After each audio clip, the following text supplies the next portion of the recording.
promised in the last episode, this episode is going to be about preparing your house for your puppy. So, first off the bat, I think there's tons of research needed. At least I did tons of research on YouTube to understand how I'm going to train my dog. The one thing I had decided is that I am going to train my dog. I was not going to send him off to a puppy prep school because I believed that the bond between him and I would be much stronger if I trained him. That way, he understands what I want out of him, and I understand how he learns things. So I decided to invest time and energy into understanding how to train a dog. And obviously, there are tons of material out there on YouTube. And one thing I can tell you is if you put in the time and effort and the dedication, you can absolutely train your dog.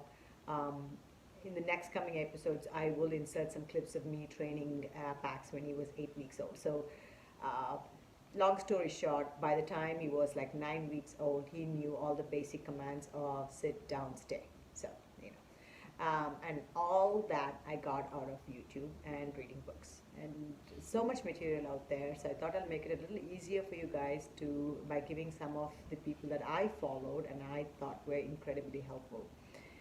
McCann Dogs is amazing from a training perspective. Just the basic luring into positions and getting your dog for basic obedience, as well as more prescriptive training. As when if and when your dog has a particular issue you want to address, they have a video for everything, and they teach it so well that it's so easy to follow. So I highly recommend McCann Dogs. And for more advanced training or for general dog training philosophies, I found Robert Cabral and Larry Crone amazing. Just listening to these two men, you can sense the amounts of dedication they have towards dog training, the love they have for dogs, their own dogs and other dogs. I say other dogs because they're willing to give away so much information for free on YouTube. Larry Crone, for example, if you just listen to his whole e-collar training series, you could pretty much e-collar train your dog yourself, for which people were quoting me like around $2,000 or something crazy like that. But I just followed him and was able to successfully e-collar train Pax. We'll get into it later. So Larry Crone and Robert Cabral, both of them are balanced trainers, so that's something for you to note. I like that approach, so that worked for me. But if you're positive only, if you have a positive only philosophy towards dog training, that's probably not going to work. But I still believe that there's a lot you can learn from both of these men. So they're a little bit more advanced training, but also I think Larry does the basic sit down, stay out command. So you please check these two people out on YouTube. And of course, Cesar Milan. No training would be complete without listening to him. I love Cesar Milan. I love his philosophy about dog training, which is it's very simple, but it's very hard, right? It's a very simple philosophy of no eye contact, keep a calm energy around puppies or dogs. A puppy is already a being with very high energy, so you add to that fuel to the fire by being all excited. It's just going to kind of mess it up. So keeping that calm energy around your puppies is very important. That's if one thing I took away from Cesar Milan, that was that.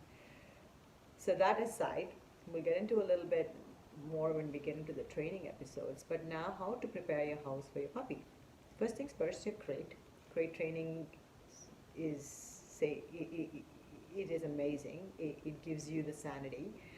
We went for a metal crate because that one is expandable. So you don't want to put a really tiny puppy into a big crate, but you also don't want to keep buying crates as the puppy gets older. So the metal crate kind of solves that problem by having a divider that can be moved further back each time as and when your puppy grows.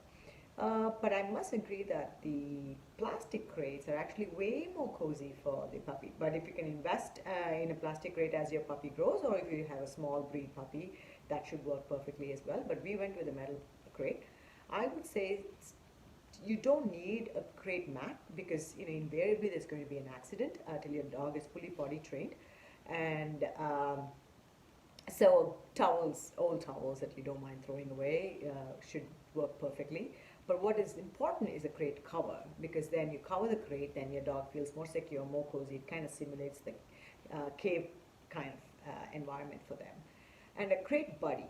So the crate buddy is probably one of the best, the snuggle puppy, rather. The snuggle puppy is his crate buddy. He loves it. We in fact call it the smuggle puppy because he smuggles the puppy all the time from the crate. Um, this little toy has got amazing reviews on Amazon. It has a little heartbeat, obviously battery operated, and then a little heat pouch. So what this puppy does is kind of simulate a litter mate for the puppy. So it's like it's got a heartbeat and it's warm and it looks very cute. So your puppy kind of feels like this is his litter mate that he's living with, because up until a day back probably he was with his litter mates, and here you are pulling him away from his familiar grounds and bringing him into a brand new house. So it is kind of helping him transition. So the snuggle puppy is a must. I'm telling you guys, the best invention since sliced bread.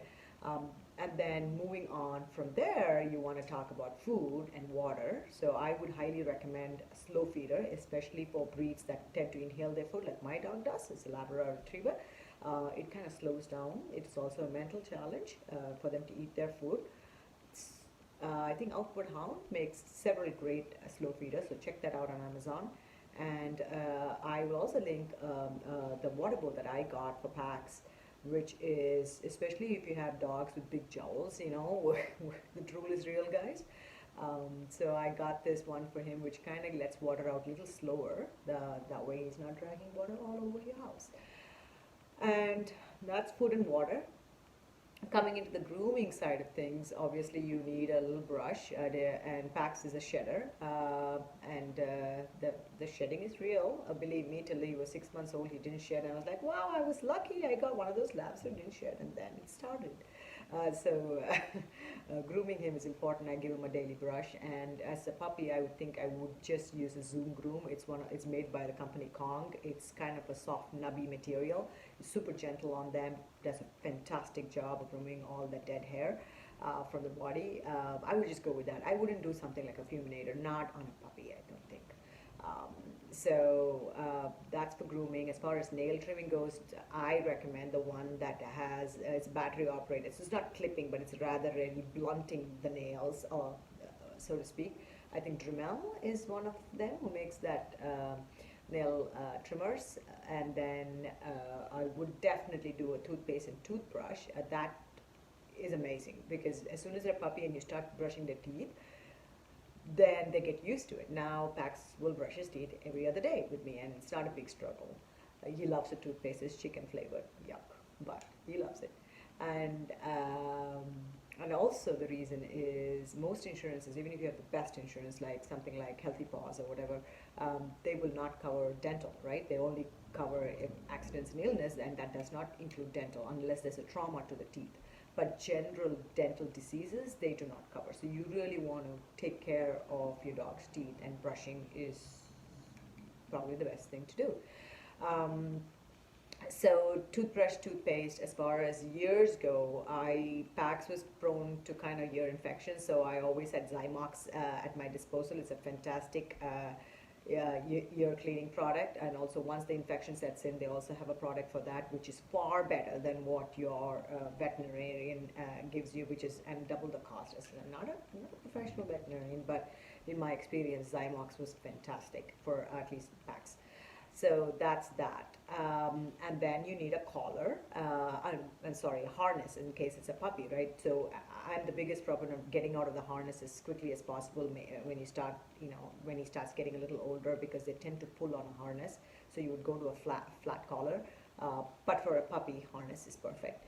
And a house line. And house line is the importance of a house line. We'll probably get into it when we get into the training aspects of things. But as soon as your puppy comes out of the crate, you need to put the house line back, because you need to have control over your puppy to restrain him from doing things that might get him into trouble. And if you're doing something you shouldn't be doing, then you have a way of redirecting him with the leash. So it's basically a very thin nylon leash, not to spend too much money on it. Just cut off the end so that it doesn't get caught in your furniture, and then he roams around with that thing on him the whole time. So that's a house line collar. And I think that's about it. If I have forgotten something, I'll remember and put it down in the descriptions. Um, but other than that, I think that as far as toys go, I wouldn't invest too much money. I wasted a lot of money with toys because to him, it's all the same. You know what I'm saying? He likes this one toy called, which looks like a lamb. I'll link it below. It's super soft. He still has it. He loves it. Um, and so that, and then only as they get older, right? Not as a puppy. As they get older, then when you take them out, that's when all the tug toys and everything comes into play. I just realized I forgot the most important thing, potty training stuff. So as far as potty training goes, I think you should have some pee pads on hand. I'm not saying that you should use pee pads for potty training. In fact, the opposite. I don't think you should. I think it really draws out the whole potty training process. The pee pads are for kind of absorbing the accident, right? Like when your dog pees, you put the pee pad on top of it and then it quickly absorbs all the pee, and so you have less cleanup to do. And as soon as you wipe it down fully, then you use what's called the enzyme cleaner. I will link that below, because you spray that on that spot or the carpet, then it kind of completely removes the remnant odor from that spot, because you might not smell it, but your dog's sense of smell is 1,000 times better than yours, and he's going to smell that there's a pee smell coming from there, and he's going to get drawn back to the place and have another accident there. So the most important thing, guys, is like I literally was roaming around the whole time with this enzyme cleaner, because as soon as he peed, I put the pee pad, absorb all of it, clean it up completely, and then spray the enzyme spray. So that's important. And I would say the other thing for potty training that worked beautifully for us is a smart bell. So they call them potty bells, right? And then you'll see some of these little stringy things with bells. Don't get that, because as a puppy, the thing the puppy's going to do is go tug on that. So obviously, it didn't work for us. It's obviously worked for other people. What worked for us is a smart bell.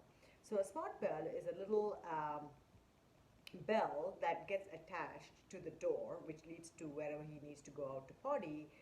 That's the kind of receiver. The trigger is actually plugged into a wall somewhere close by. So the moment the dog kind of hits the bell with his nose, then the bell rings, and then you open the door and he goes out. This works beautifully. If possible, I kind of do a visual of this with Pax ringing the bell and going out. So the smart potty bell is what worked for us. So as far as potty training, you need pee pads and you need the smart potty bell. And for people in apartments, or if you have a big stair leading down to your backyard and you don't want to go down the stair every time, people do get those little turf mats, right? That you can put in the balcony for your dog to pee. Well, we did that too, because we have a windy staircase down and we didn't want to go down that route every single time. But actually it backfired on us. So this is just my experience. So what Pax would do is, like, we got a slightly bigger one. So he would pee on the turf mat and then he would go lie on it like it's his bed. So he'd pee and lie on it, and then he'd drag all that pee smell back into the house, and it was a mess, guys. It completely confused him as well. It just did not work for us. I wish it did. It would have made things much easier, especially if we got him in the dead of winter, but it didn't work for us. So, I mean, if that, you could give it a shot. I mean, those are great. It's very convenient. So I think they're little turf mats, and I think they also sell them with real grass with a subscription service. So try that out. It might work for you. I think that's about it. And if I've forgotten something, I'm sure I have forgotten. I will kind of give links to all the Amazon. I bought everything on Amazon. So I'll give the links to everything that I got. I looked through my orders and popped them all down in the description. Hope you enjoyed listening to this video. Hope you learned something. Hope you have fun preparing for the arrival of your little fur ball.